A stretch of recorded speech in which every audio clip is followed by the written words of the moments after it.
আসসালামু আলাইকুম সুপ্রিয় দর্শক, স্বাগত জানাই চ্যানেল আরএ নিউজে। কিশোরগঞ্জের অষ্টগ্রামে উপজেলা ছাত্রদলের সদস্য সচিব আল মাহমুদ মুস্তাকের বহিষ্কারাদেশ প্রত্যাহারের দাবিতে মানববন্ধন করেছেন ছাত্রদল নেতাকর্মী ও স্থানীয় এলাকাবাসী। সোমবার বিকেলে পূর্ব অষ্টগ্রাম এলাকায় ঘণ্টাব্যাপী এ কর্মসূচি পালিত হয়।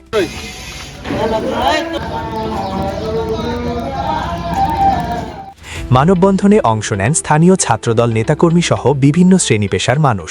আমাদের দুর্দিনের ছাত্রদল এর কান্ডারি অষ্টগ্রাম উপজেলা শাখার জনাব আল মাহমুদ মুস্তাক, উনি দীর্ঘদিন কারাবরণ করেছেন, দুর্দিনে লড়াই সংগ্রাম করেছেন, জেল জুলুম অত্যাচারের শিকার হয়েছেন। 5 আগস্টের পরবর্তী নেতারা যারা বর্তমানে ভুক লালসায় লিপ্ত ছিলেন, ওনারা বর্তমানে আমাদের ত্যাগীদের বিরুদ্ধে একটি চক্রান্তে জড়িত হয়েছেন।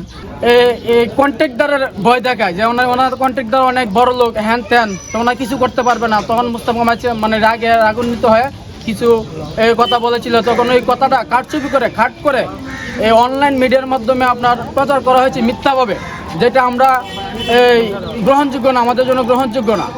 বক্তারা অভিযোগ করেন, একটি ঘটনার ভুল ব্যাখ্যা ও উদ্দেশ্য প্রণোদিতভাবে আল মাহমুদ মুস্তাককে দল থেকে বহিষ্কার করা হয়েছে। তাদের ভাষ্য অনুযায়ী নির্মাণাধীন একটি সেতু দিয়ে যানবাহন পারাপারকে কেন্দ্র করে সৃষ্ট ঘটনার জেরে কথোপকথনের একটি অডিও সামাজিক যোগাযোগ মাধ্যমে ছড়িয়ে পড়ে। এরপরই বাংলাদেশ জাতীয়তাবাদী ছাত্রদল কেন্দ্রীয় কমিটি তাকে বহিষ্কারের সিদ্ধান্ত নেয়।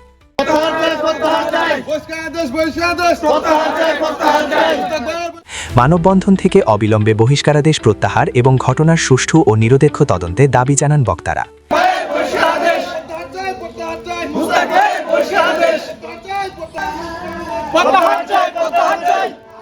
এই ছিল কিশোরগঞ্জ থেকে আমাদের আজকের প্রতিবেদন। আর এমন গুরুত্বপূর্ণ ও সত্য সংবাদ পেতে চ্যানেল আরএ নিউজের সাথেই থাকুন। ধন্যবাদ। কিশোরগঞ্জে প্রতিনিধি আশরাফুল ইসলাম রাজনের রিপোর্ট।